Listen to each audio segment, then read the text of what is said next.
नमस्कार मेरे किसान भाइयों, स्वागत है आप सबका एक बार फिर जानकारी से भरी एक और बहुत खास वीडियो में।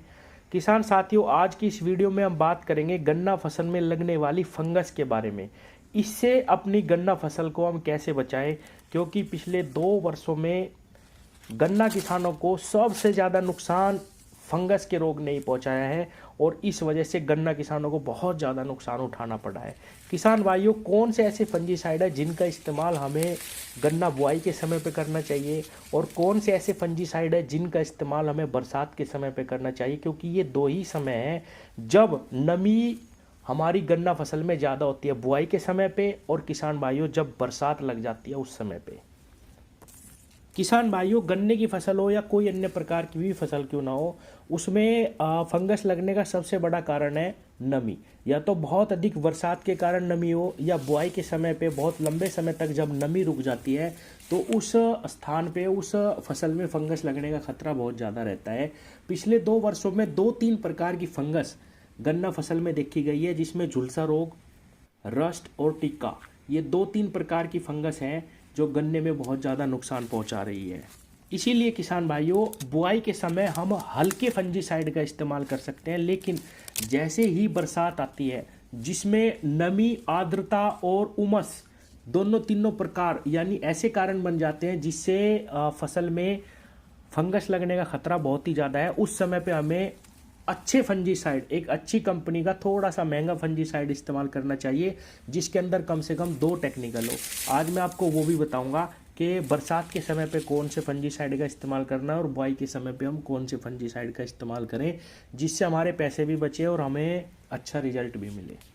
किसान भाइयों, फसल में एक और अन्य कारण है जिस वजह से फंगस लगती है, रस चूसक कीटों का अटैक। 2 वर्षों से ये भी देखा जा रहा है कि हमारी फसल में, गन्ना फसल में थ्रिप्स का भी अटैक हो रहा है, उसके साथ एक मिलीबग, उसका भी अटैक देखा गया है। और रस चूसक कीट जब हमारी फसल की पत्तियों का रस चूस लेते हैं तो पौधे में फोटोसिंथेसिस यानी भोजन बनाने की जो प्रक्रिया है वो बाधित हो जाती है, और जहाँ पे रस चूसक कीटों का अटैक होता है वहाँ पे वायरस आता ही आता है और निश्चित रूप से वहाँ पे फंगस जरूर लगेगी। तो अगर आपके खेत में कोई मिलीबग या फिर ये थ्रिप्स का अटैक हुआ है तो उसमें भी आप एक बार फंजीसाइड का इस्तेमाल जरूर करें। वहाँ पे भी आप हल्के फंजीसाइड का इस्तेमाल कर सकते हैं। या मैं मोटा मोटा कहूँ कि बीच बीच में हमें, जब हम कम से कम 1 महीने पे एक स्प्रे कीटनाशक की करें, उसके साथ हम एक फंजीसाइड का इस्तेमाल भी कर लें। और इसी वीडियो में मैं आपको एक चीज़ और बता दूं कि कीटनाशक के साथ आप फंजीसाइड का इस्तेमाल कर सकते हैं, लेकिन कॉपर ऑक्सीक्लोराइड, जिसको हम COC भी बोलते हैं या हिंदी में बोले तो नीला थोथा जिसको हम बोलते हैं, उसका इस्तेमाल आप कीटनाशक के साथ ना करें। हालांकि टेक्निकल रूप से देखा जाए तो कीटनाशक के साथ फंजीसाइड का इस्तेमाल की मनाही है, लेकिन आप इस्तेमाल करिए, क्योंकि 90% कीटनाशक के साथ फंजीसाइड डाला जा सकता है, लेकिन केवल आप कॉपर ऑक्सीक्लोराइड का ध्यान रखिए, उसको आप किसी के साथ मत मिलाइए। किसान भाइयों, अगर आपके क्षेत्र में रेड रोट की समस्या नहीं है तो बुआई के समय हम एक सस्ते फंजीसाइड का इस्तेमाल भी कर सकते हैं, कार्बेंडाजिम मैनकोजेब, जिसके अंदर ये दोनों टेक्निकल है, कार्बेंडाजिम प्लस मैनकोजेब। इसका 500 ग्राम पाउडर हम खाद में मिला के अपने गन्ने टुकड़ों पर डाल दें तो इसका रिजल्ट हमें बहुत अच्छा मिलता है। जहाँ पे, जिस क्षेत्र में रेड रोट की समस्या नहीं है, वहाँ पे आप कार्बेंडाजिम मैनकोजेब का इस्तेमाल बुआई में करिए, आपको बहुत अच्छे रिजल्ट मिलेंगे। लेकिन किसान भाइयों, अगर आपके क्षेत्र में पिछले वर्ष कहीं पे भी रेड रोट की समस्या देखी गई है या बहुत ज़्यादा फंगस की समस्या आपके सामने आ रही है तो आप सिजेंटा कंपनी के एमिस्टार टॉप का इस्तेमाल करिए। किसान भाइयों, ये दवाई रेड रोट पे भी बहुत ज़बरदस्त रिजल्ट देती है और बहुत ही अच्छा फंजीसाइड है।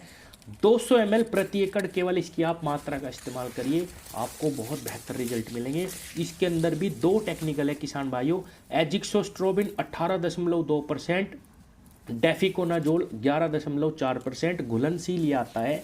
एमिस्टार टॉप कहीं से भी मिल जाएगा, आप इसका इस्तेमाल करिए। और हो सके तो किसान भाइयों, गन्ना बुआई के समय जब आप गन्ने टुकड़े अपनी खूड़ में बिछा दें तो उन टुकड़ों पे आप इस दवाई यानी एमिस्टार टॉप फंजीसाइड का स्प्रे करा दीजिए। 10 डब्बे पानी में 200 ml मात्रा का घोल बनाइए और प्रति बीघा 2 टंकी लगेगी, आप इसका स्प्रे करवा दीजिए। रेड रोड पे भी आपको बहुत ज़बरदस्त रिजल्ट देखने को मिलेगा और किसी भी प्रकार की फंगस आपके गन्ने में बहुत लंबे समय तक नहीं लगेगी। आप इसके अलावा एक और दवाई जो आसानी से बहुत ही अच्छी रिजल्ट दे रही है और आसानी से मिल जाती है, टेबुकोनाजोल, जिसके अंदर टेक्निकल है हारू के नाम से ये ज़्यादा प्रसिद्ध है। वैसे टेबुकोनाजोल आपको कई सारे और भी फंजीसाइड में मिल जाएगा, जैसे बायर कंपनी का फोलिक्योर आता है, लिक्विड में आता है, ये भी आप इसका भी इस्तेमाल कर सकते हैं। जबकि हारू जो आता है वो आपको पाउडर फॉर्म में मिलेगा। आप चाहे तो बायर कंपनी का फोलिक्योर जिसके अंदर टेबुकोनाजोल है आप वो भी लेके आ सकते हैं।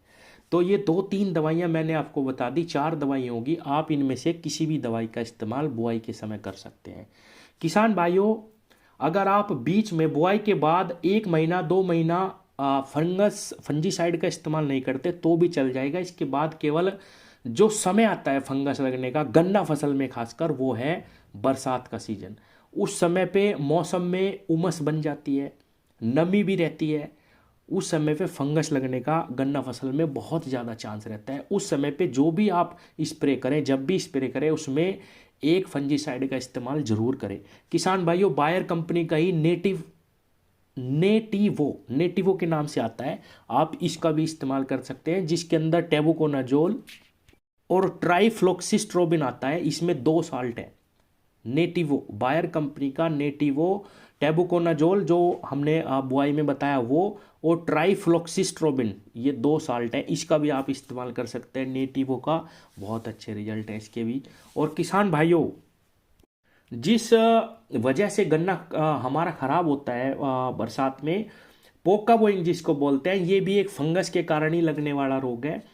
उसी समय पे ये सारी जो आपने दवाइयाँ मैंने आपको बताई है, ये सारी फंजीसाइड ही हैं। आप चाहे तो इनको रिपीट भी कर सकते हैं। पोका बोइंग पे भी इसका बहुत ज़बरदस्त रिजल्ट आपको देखने को मिलेगा। एक दवाई मैं आपको महंगी भी बता देता हूँ, ड्यूपोंट गैलीलियो के नाम से आती है, ड्यूपोंट कंपनी की गैलीलियो। इसके अंदर भी दो साल्ट है, पिकोक्सिस्ट्रोबिन, प्रोपिकोनाजोल। इसके अंदर ये 2 साल्ट है। पिकोक्सिस्ट्रोबिन 7% में है और प्रोपिकोनाजोल 11-11.5% में आता है। घुलनशील दवाई है, लगभग 1200 रुपये की आपको ये मिलेगी। डूपोंट कंपनी की गैलीलियो, आप इसका इस्तेमाल करेंगे बरसात के समय पे, ये पोका बोइंग की बीमारी नहीं आएगी।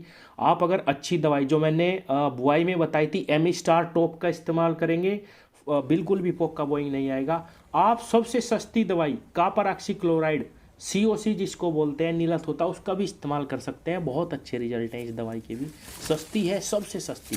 लेकिन इसके साथ आप कीटनाशक नहीं मिलाना, कोई भी इसके साथ दवाई नहीं मिलाना, ये अकेली ही लगती है आप। और जो मैंने अलग से फंजीसाइड आपको बताया, इनके साथ आप कोई कीटनाशक भी मिला सकते हैं। हो सके तो आप अकेले फंजीसाइड का ही इस्तेमाल करें, ज़्यादा बेहतर और अच्छे रिजल्ट मिलेंगे।